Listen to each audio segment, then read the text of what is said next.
Welcome to Monsters of Destruction Behind the Scenes, the only show that gives you a VIP pass into the world of monster truck racing. It's not all about racing, but the lifestyle of the drivers and crews around the United States. I'm your host, Larry Huffman, and this week we'll see what really went on in Fresno, California at round 4 of the Monsters of Destruction Tour, and we'll see how much work is involved before the race, along with some exciting freestyle action. So sit back and relax as we rewind time. This training we had problems with last weekend, so we're putting a new one in and getting this one ready to go back in the trailer, find a new one, put in it, go win some races. It could be a lot colder in other places. We've got trucks that are, actually we've got a truck in Cleveland and we've got one in Cape Girardeau, Missouri this weekend. That's cold. I mean, we talked to the shop this morning and it's snowing in St. Louis. And those guys had to do a setup for the show in Cape Girardeau today, so they're basically doing a display in the snowstorm. We'll take this kind of California weather over that. Too bad it's not raining out here like it was earlier. Hey! We can do without the rain. I think these people have had enough, at least for a while. I mean, that's rough. Go that many years in drought and then have this happen to you. Yeah. It is. I mean, we do a lot of driving. We do a lot of traveling. It's part of the reason, you know, you do what you can when you can do it. That's why we're kind of hanging out here at the hotel doing this one, you know. It's a lot of work. It's a lot of things that people don't see, you know, behind the scenes things. I mean, it goes further than just the monster truck guys, you know. It's the track guys and the guys that put everything together as far as the shows go. It's a tough job. It's no, you know, bed of roses, I guess you'd say. A lot of people, you know, it looks neat from where they're looking, but you got to look past that too. I mean, you run from, you know, St. Louis to Colorado, do shows in Colorado, California, and you turn around and you go back, and next week we'll be out east somewhere, you know. It makes it tough, especially this time of the year when you don't know what the weather's going to do. We're actually, we're working on this thing, just getting it ready to go do a display for the show this weekend. It's part of the reason we're out here doing this now. Have some time to drive it around, you know, with the new tranny in it and stuff, when we're taking it to the display and bringing it back and just test it. I mean, we want to do well this weekend. We're looking for a couple more wins, you know, and I think we got it in us. It's just Shane and I have been working pretty hard together and, you know, going back and forth, and he's turned out to be a good guy. He's fairly new, but we're really shooting for this with Summit on board and everything else. We want to win some more. I like it. Pretty impressed with it. It went over really well at the first show we did. It's going to turn out to be a good deal for us. I mean, Summit behind us now, brand new sponsor. Should be a pretty neat deal. At least I hope it is. Actually, we'll take that one back with us. We've got another spare in the trailer in there, so we'll just take that one back with us. As you can see, there's a lot of time and effort that go into maintaining these big monsters. And Dan, Ruddy, and Bigfoot come into every race with one thing on Dan's mind, and that's to be prepared. Now let's check in with Craig Christensen to see how the truck display is coming along. We did a display when we first got into town, and as you know, when you first roll into town, you get there, you kind of find out where you're going, what's happening, and my trailer's a little unique from everybody else's. I've got 2 trucks crammed into 38 feet. And so the tires all have to go in their place, and every box and every bolt nut has to be in its selected item area, otherwise nothing fits. And so you have to move both trucks out and then get the tires out, and you just push everything around and start putting tires and wheels on it. And if you've been traveling in the cold, then you have to turn around and warm the motors up. The motors are like a woman. They're kind of fine-tuned. They got to be warmed up before they ever want to go do anything. Tough Country's always been a part of our team, and this year they've stepped up, and we've kind of work together trying to help them promote their company and try to give us a new look. It's real odd for me. I keep looking for that yellow Dragon Slayer truck, and then I get out there and it's red. But we like the look of it. We're hoping to do great things. They're real happy with the way it turned out. They've got a schedule for a bunch of Jeep jamborees and a bunch of rock crawling events, and so we're going to be working real close hand-to-hand with Tough Country. This is the worst part of the whole job, putting the tires on. If you notice, I got this funky adapter on the tire. Normally doesn't have all this, but at 7:30 last night, I loaded the trucks backwards, put Spider-Man in before Dragon. Normally don't do that. His tires are offset a little farther, so it fits right between the rails. Well, Dragon didn't fit, so we came back out, and I engineered this handy-dandy fix-it-all bracket, put her on, loaded her back up, door of the trailer closed, still needed an inch. We just sucked her all in there tight, accordioned it all in there and got here. Whatever it takes for the fans, the show must go on.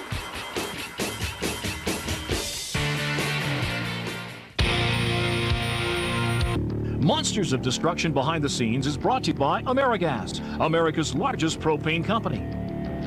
And by MonsterTruckStore.com, your online source for all monster truck merchandise.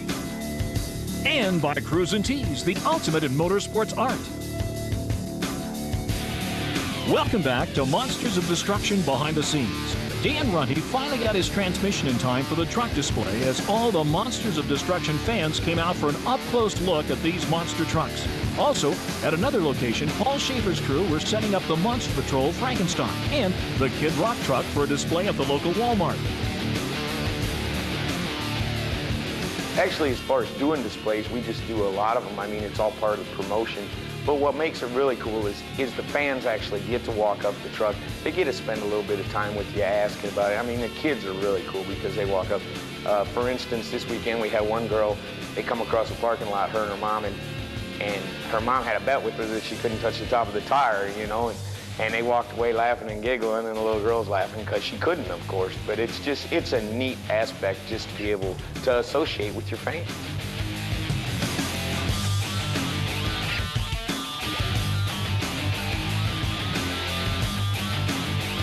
Right now, we're actually giving away tickets for the Phrase That Pays for the Monster Truck Show at the Summit Arena in Fresno. It's 4 different locations. I came back here, went to Walmart, came back here. We had a lot of fun doing it. We got to meet a lot of listeners. It was a lot of fun giving out tickets. 93.7 Kiss Country was on hand, going around to 3 different locations throughout the Fresno area, handing out tickets as a promotion for the radio station. As you can see, the mechanics and drivers not only have to tire up these machines, but at the end of the day, they have to take off the big tires to put the smaller transport tires on in order to fit these trucks back into the semi. It's a lot of hard work, but the fans really love to see these machines up close. They get a picture or autograph, and it makes everything worthwhile.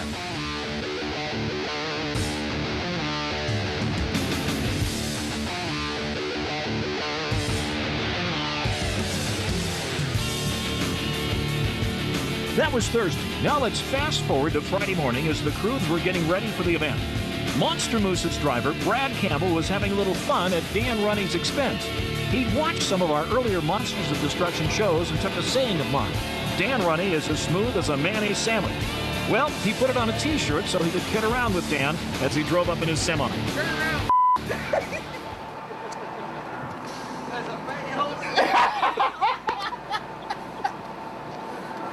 That ain't right. I seen that. Look at his shirt. I ain't even seen that yet. As soon as I saw that, we were dying. Oh, you got too much time and too much money on your hands. Get him, dog. Yeah. Get him. Sick him. Get him. Boy, You got the new haul rig, huh? I'm surprised you didn't get a shirt too. I got one more. You ain't right. We'll see you later. Come on, Dan, it's just a little fun. When we return, we'll take a look at Monster Truck Freestyle. Keep it tuned to MOD.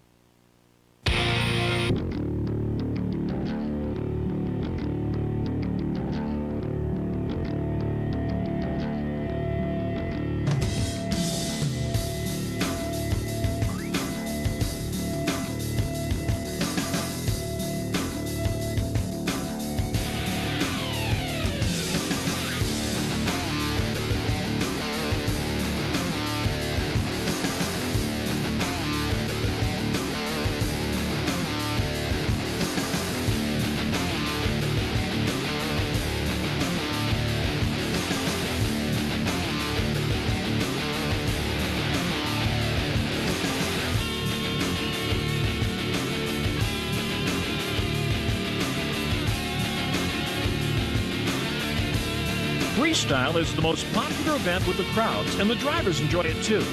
We had a chance to sit down with the MOD gang and talk to them about what they like to do when they go out freestyling.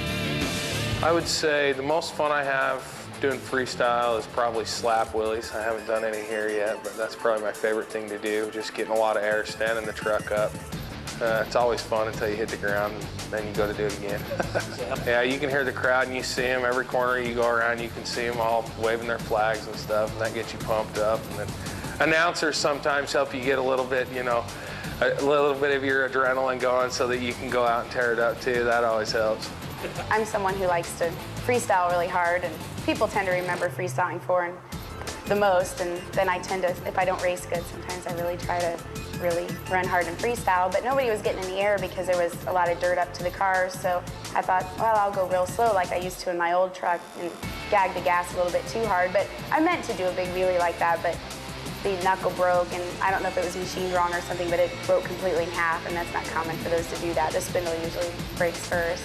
Yeah, I mean, I've heard people say, oh, freestyle is easy, anybody can do a wheelie, and really, I mean, there's a finesse to it.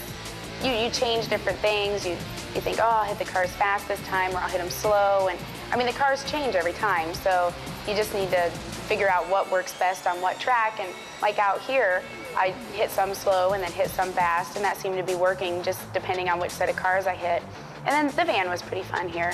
That was pretty nice, but I don't know, I just like going out there, being by myself, not worrying about somebody else, and running like I want to run, and it helps me learn more about my truck every time I go out. Yeah, I don't really worry about what anybody else does. I'm more worried about what I'm doing. I try to make every run better and better and better, and I've been like that ever since I started driving. I never worry about what the person's doing next to me, and it makes it a lot easier. It lets me focus on, oh, I didn't shift right, I didn't turn right, I didn't turn it this time, and you start worrying about what everybody else did in freestyle. Well, their truck isn't your truck, so you need to know what you can do in your truck and only worry about that. And other people say, oh, I like to go last because I see what everybody else did, and it doesn't matter to me when I go. I just try to do better than I did the last time. Yeah, my truck is actually pretty easy to freestyle, so I feel like I can be pretty aggressive with it, and it stands up really easily, and I like that about it. My other truck that I had, I felt like I just drove the wheels off of it and was wore out after, and I felt like I never did anything. You know, I never got in the air, and I mean, a different truck helps, but I'm comfortable in it, and I feel comfortable hitting everything, and it lands good, and I generally know I'm probably not going to get hurt, and so I feel really good about being aggressive about it. As far as freestyle goes, I mean, it's pretty much anybody's game. The shorter wheelbase trucks work better in freestyle. I'm not taking anything away, I'm not giving them anything, you know, it's tough. It depends a lot where you go at in freestyle. With the dirt being the way it is, and the traction as far as hooking up and doing decent wheel stands, and how beat up are the cars. I mean, go a little earlier in freestyle, there's a good chance I will win a freestyle. It depends on how the cards are laid out. Freestyle, I've always had the intention that give the fans their money's worth. If they want to see something tore up, you know, we can tear something up. It's just fiberglass. Bedsides, we make probably 50 bedsides a year. And I tell Paul the same thing, any one of the kids. Every bedside panel is replaceable. As long as they're not getting hurt and we're not tearing the trucks up too bad, fiberglass can be replaced. It's no big deal. I think going last has its benefit because you can kind of watch and see what everybody else does. You've seen what they're capable of doing, and the bar is set a lot higher for you. And so you either come out and put on a great freestyle, or you come out and look lame. Well, as you well know, I'm not going to go look lame in front of nobody. And just like tonight here with Paul, you know, Paul come out and he drove the wheels off the thing, and I expect nothing less. If he'd gone out and done lame, I'd have told him, you know what, you sucked. You need to pick it up. We need to do a little bit better job. And they asked if I'd go first, and I said, sure, I'll go first tonight. And Bakersfield, I got to go last, and so I gave the fans something to walk away with. You know, wow, he tore the thing up. The way it landed, it knocked both tires off the bead on the one side, and, you know, no big deal. Put some air back in it and go to town. Another day at the office. Stick around, because highlights from round 4 from Fresno, California are coming up.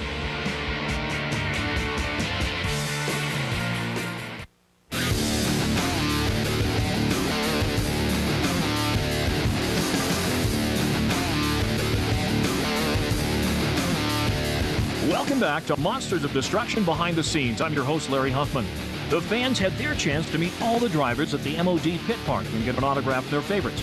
But the action was some of the best I've seen all year here at Round 4 in Fresno, California. So let's get right to it. In qualifying, it was Bigfoot at the top of the leaderboard with a 2.852 second clocking, along with the number 29 Kevin Harvick truck in second. Two trucks that had problems in qualifying were the Monster Moose with a belt that came off the blower, and the Line X Obsession truck driven by Curtis Stone, DNF. He had transmission problems. Now we move on to straight line drags in semi number 1. Paul Jensen and Spider-Man going up against Amber Skywalker and her number 29 Kevin Harvick truck. We haven't seen Amber since round 1 when she broke the knuckle on her truck, sidelining her for 2 rounds. Let's see how she did going up against Paul Jensen. As they lead the line, Spider-Man gets the jump and beats Amber Skywalker to the finish line and scores a 3.063 over the number 29 Kevin Harvick truck that scored a 3.195. Spider-Man moves on to the main in straight line drags. Semi number 2 pitted Bigfoot and Dan Runty against the veteran Paul Schaefer and his Frankenstein Monster Patrol. As we go on board with Dan Runty, he lines up to see if that transmission he replaced earlier in the week will work out for him. Bigfoot gets the start. It was a close one as Bigfoot takes it with a 3.025 clocking and moves into the finals against Spider-Man as Paul Schaefer's Monster Patrol with a 3.091 will have to watch this one from the sidelines.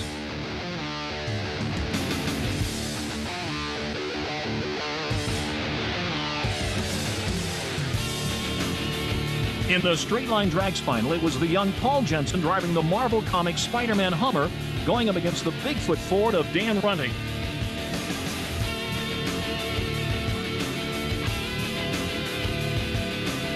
As they lead the line, both trucks got a good start, and it was a close finish as Dan Runty edges out Spider-Man with a 2.724 clocking over Spider-Man's 2.851 to take the win in the straight line drags final. The point standings after 4 rounds look like this. Monster Patrol with 90, Bigfoot second with 87, Dragon Slayer third with 77, and Spider-Man with 61 points. Then Line X Obsession, Monster Moose, and number 29 Kevin Harvick rounding out our top 7. Now we move on to semi-race action in Chicago-style racing. Dragon Slayer against Bigfoot in semi number 1. Let's pick up the race.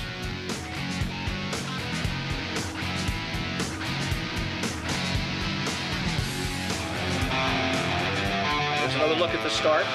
Both getting a pretty clean start. Now let's watch as Dragon Slayer approaches the crushed cars.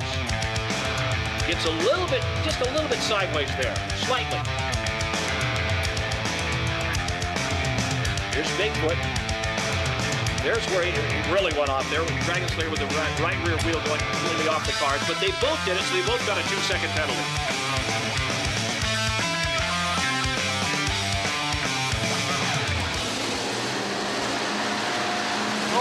Up now, semi number 2 Monster Moose against number 29 Kevin Harvick. Brad Campbell's truck looks to be running good. The unfortunate problem in qualifying cost him the points for straight line drags. He's trying to make it up now. He's looking pretty good, Rick. He's looking really strong. The past couple rounds, Brad's done amazing in round-around for a rookie. I think you see a lot of good stuff coming from him. Here's Amber Skywalker, number 29. Let's see what, again, a long wheelbase truck. A very tight course, Rick Swanson. Yeah, I would definitely give an edge to Brad with the shorter wheelbase. It's easier to get around the corners. He has a lot more seat time, but the long wheelbase is going to be hard to drive. There's the start. Monster Moose gets up and around, and here comes Amber. Let's see how she gets around the corner. Not very fast, Rick. No, and look at Brad's already catching up, so it's going to be an easy victory for Brad, only because of the short wheelbase. It's going to allow him to get around the corners. Let's look at the time as he goes across the line. Brad Campbell, 17.870 seconds. Amber with a 20.085. So the stage is set for the final, the main event. Dragon Slayer against Monster Moose. Rick, Dragon Slayer, top country suspension. Gotta go with Craig with the experience, but Brad's been doing really good. It should be a really interesting race. Let's just see how they run it.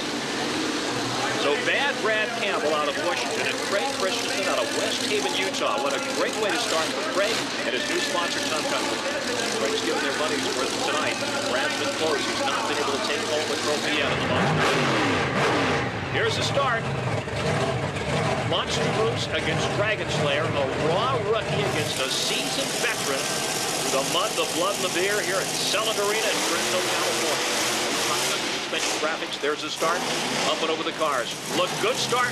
And, oh, problem. What happened with Monster Boost? Rick, what happened? I think Brad gets nervous in the finals because he did the same thing down in Bakersfield on round 2. He turned the rear wheels. It looked like they were going the wrong way. Yeah, you know, it's going to be seat time. Get used to that rear steering. I think it's just going to, you know, when things go his way, he's really good, real smooth, real quick. Well, bad luck for Brad Campbell as we take a look at the point standings after round 4. Bigfoot is on top with 95. Dragon Slayer in second with 87. Third is Monster Moose with 65. Monster Patrol in fourth with 60.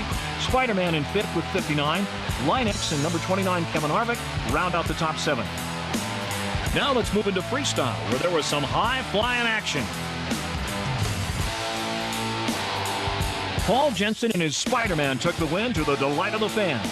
This was Jensen's first freestyle win on the tour. And that's all the time we have here. I'm Larry Huffman. We'll see you next week with another exciting edition of Monsters of Destruction Behind the Scenes. Remember, there are men, there are machines, and then there are monsters of destruction.